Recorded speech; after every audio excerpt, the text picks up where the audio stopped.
Vamos dar continuidade à nossa jornada no livro de Jonas. Vamos agora para o primeiro capítulo, mas antes disso vamos orar? Deus, muito obrigada por mais essa oportunidade, Pai, de estarmos aqui nesta mesa da comunhão para receber mais do Senhor, mais da sua presença, mais do seu mover, do seu poder, do seu favor, da sua graça, da sua misericórdia. Senhor, abra os nossos corações, nossa mente, fortaleça o nosso espírito, nos dê uma sensibilidade espiritual, emocional, para discernir a mensagem do livro de Jonas, Pai, e que nós possamos caminhar por um novo caminho. É o que nós te pedimos em nome de Jesus. Amém? A obediência no nosso chamado vai gerar transformação na nossa história e na história de um povo.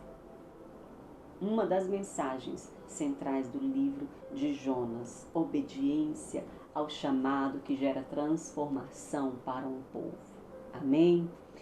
Deus nos tira do lugar da dor, do lugar errado, para depois voltar e tratar as pessoas, ou também ir a lugares novos e tratar, anunciar as boas novas, porque as boas novas são para todos, amém? A mensagem de arrependimento, porque se o pecado ele nos afasta, ele nos desconecta da presença de Deus, o arrependimento tem o poder de nos reconectar e nos reconciliar a poderosa presença de Deus. O inimigo ele sempre quer nos manter afastados de Deus depois que nós pecamos, depois que nós falhamos, depois que nós erramos, porque carregamos aquele sentimento de culpa. Mas o arrependimento, ele é um lugar de quebrantamento. E ele é um lugar de reconexão. Reconexão de aliança, reconexão de propósito. O arrependimento gera vida. Aonde tinha decreto de morte, aonde tem arrependimento, o Senhor manda uma sentença de vida. Do que você precisa se arrepender hoje? Qual culpa que você precisa eliminar dos seus ombros, dos seus caminhos? Entregue hoje este lugar. Convide o Espírito Santo. Entregue este lugar de culpa, de condenação. Se arrependa e receba vida, receba renovo. Amém? Vamos aqui. Primeiro capítulo. Chamado e fuga de Jonas. Ele tem um chamado e ele tenta fugir do chamado. Não se foge do chamado de Deus. A palavra do Senhor veio a Jonas, filho de Amitai, com esta ordem: vá depressa à grande cidade de Nínive e pregue contra ela, porque a sua maldade subiu até a minha presença. A maldade não ficará impune, nenhuma maldade fica impune aos olhos de Deus. Deus está vendo tudo, nada está indiferente à sua presença e aos seus olhos. Mas Jonas fugiu da presença do Senhor, dirigindo-se para Tarsis. Desceu à cidade de Jope, onde encontrou um navio que se destinava àquele porto. Depois de pagar a passagem, embarcou para Tarsis para fugir do Senhor. Vamos lá aqui, um primeiro ponto, uma primeira observação. Mas Jonas fugiu. Esse fugiu é desobedecer. Toda fuga é uma desobediência. Saiba, se você está tentando fugir do que Deus te chamou para ser, do que Deus te chamou para fazer, isso é um pecado. Isso é uma desobediência. Paulo nos ensina, aquilo que eu quero e que eu tenho que fazer e eu não faço, também é um pecado. Então, o que Deus te chamou para fazer e você está tentando fugir, a fuga é uma desobediência.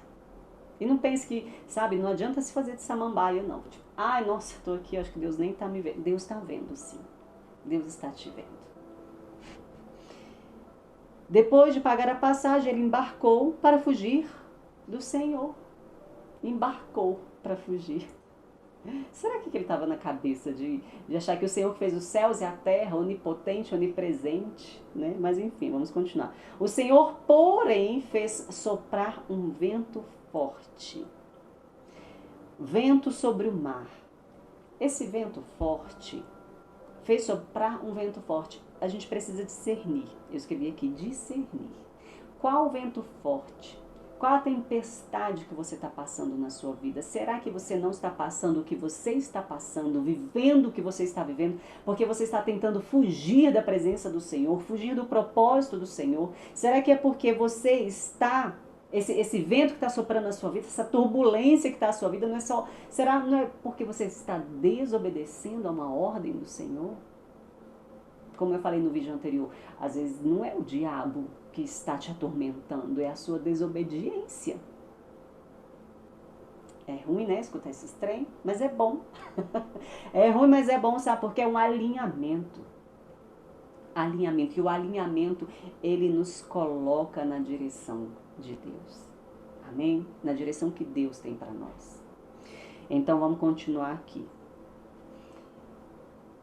E o barco ameaçava arrebentar-se. Todos os marinheiros ficaram com medo e cada um chamava o seu próprio Deus e atiraram cargas ao mar para tornar o navio mais leve. Enquanto isso, Jonas, que tinha descido ao porão, se deitara, dormia profundamente. Olha a folga do cara. E isso tudo é causado por causa da desobediência dele. Todas as pessoas no barco estão em apuros, enquanto ele está dormindo profundamente. Vou falar um pouquinho sobre isso, um pouquinho mais à frente, só vamos avançar aqui um pouco. O capitão dirigiu-se a ele e disse: como você pode ficar aí dormindo? Levante-se e clame ao seu Deus. Talvez ele tenha piedade de nós e não morramos. Então os marinheiros combinaram entre si: vamos lançar sortes para descobrir quem é o responsável por esta desgraça que se abateu sobre nós. Lançaram sortes e a sorte caiu sobre quem? Sobre Jonas. Por isso lhe perguntaram: diga-nos, quem é o responsável por esta calamidade? Qual é a sua profissão? De onde você vem? Qual é a sua terra? A que povo você pertence? Ele respondeu: eu sou hebreu, adorador do Senhor, o Deus dos céus, que fez o mar e a terra. Então eles falaram: pronto, é isso, é o Deus dele que fez o mar e a terra, então é o Deus dele que está sacudindo o nosso barco, que está fazendo essa tempestade toda, essa grande agitação. E aí então os homens ficaram apavorados e perguntaram: o que foi que você fez? Vamos lá, vamos num comentário aqui. Enquanto todos no barco estão em apuros, estão tentando arrumar uma solução, que a gente sabe que não, nada do que eles fizessem seria a resposta, haveria resposta. O responsável, não vou falar culpado, vou falar o responsável estava dormindo. E sabe, se você está ouvindo, se não, eu creio muito, eu não creio que nada é por acaso. Você que está ouvindo essa mensagem aqui, eu creio que Deus te chamou. Da mesma forma que Ele tem me chamado. Ele tem te chamado para obedecer ao que ninguém obedeceu, para fazer o que as pessoas não estão fazendo. E tem muitas pessoas em apuros. Às vezes a nossa casa está em apuros. Às vezes os seus filhos estão em apuros. Às vezes a nossa geração, a nossa linhagem está em apuros. Pessoas esperando você acordar, parar com esse sono profundo e começar a resplandecer a luz do Senhor. Às vezes você é a resposta, assim como Jonas era a resposta, que é a solução para parar essa agitação, esse medo, esse pavor. Às vezes você também pode ser a resposta para paralisar o pavor da sua casa, o pavor da sua linhagem, da sua família. Acorde desse sono profundo. Acorde desse sono profundo, amém? Então, levante-se e clame ao seu Deus. Olha o que eles falam para Jonas. Levante-se e clame ao seu Deus. Você aí, saia dessa paralisia espiritual, saia dessa paralisia emocional, dessa paralisia física. Saia deste lugar de paralisia. Quando Jesus chega, Ele chega com poder, Ele não chega com, piedade. Então levante-se. e clame ao seu Deus. No meio da sua dor, no meio da sua tormenta, no meio do pavor, levante-se e clame ao seu Deus. Não é hora. No meio do pavor, no meio da tormenta, não é hora de sono profundo. É hora de clamar ao seu Deus. E nós estamos vivendo num tempo, numa geração, que nós precisamos acordar do nosso sono profundo e começar a clamar, a adorar o único Deus que fez os céus e a terra, o único. Olha o que eu estou enfatizando, o único, não há outro. Jesus disse, eu sou o caminho, a verdade e a vida. Ninguém vai ao Pai a não ser por mim. É o único. Ele é alfa, o ômega, o início e o fim. Não adore outros deuses. Não busque resposta em outros lugares. Busque resposta ao único Deus que pode fazer todo o pavor, toda tormenta da sua vida sair. Ele pode libertar você e a sua família, a sua casa, de toda tormenta, de toda opressão, de todo medo. Amém? Vamos continuar aqui. É pequeno, são pequenos os capítulos. E aí ele responde que ele era o hebreu, que o Deus dele, né, é o Deus que tinha feito tudo. Então, visto que o mar estava cada vez mais agitado, eles lhe perguntaram, o que devemos fazer com você para que o mar se acalme? Eles entenderam que Jonas era o responsável. O responsável, aquele que desobedeceu. Deixa eu te contar, a nossa desobediência tem consequência. Assim como a nossa obediência gera bênçãos, a nossa desobediência gera maldições, geram consequências. A sua desobediência está causando consequências na sua vida e na sua descendência, na sua casa. Mas a obediência coloca tudo no lugar. Vamos avançar. Então ele respondeu, peguem-me e joguem-me ao mar, e ele se acalmará. Pois eu sei que é por minha causa que esta violenta tempestade caiu sobre vocês. Você consegue discernir a sua responsabilidade sobre o que está acontecendo ao seu redor? A sua responsabilidade sobre o que está acontecendo na sua vida? Tá vendo que tem tantos princípios poderosos aqui nesse livro? Insights, revelações.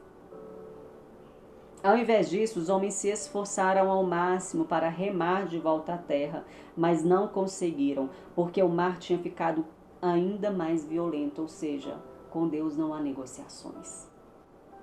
Com Deus não há negociações. Quando Deus manda fazer algo, é aquilo e pronto.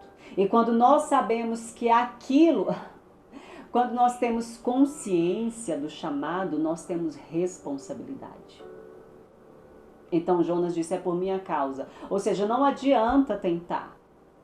A solução é me jogar aqui, nesse mar. Então eles clamaram ao Senhor, Senhor, nós suplicamos, não nos deixe morrer por tirarmos a vida deste homem. Olha o temor desses homens que não conheciam a Deus. Jonas, o profeta de Deus, que desobedece a Deus, encontra homens que não conheciam a Deus, mas que têm temor a Deus. Deus, não nos deixe morrer, nós vamos jogar ele, mas não nos deixe morrer. Então tem gente ao seu redor que está tendo muito mais consciência da obediência do que você que diz que conhece a Deus. Não vamos passar vergonha, amém?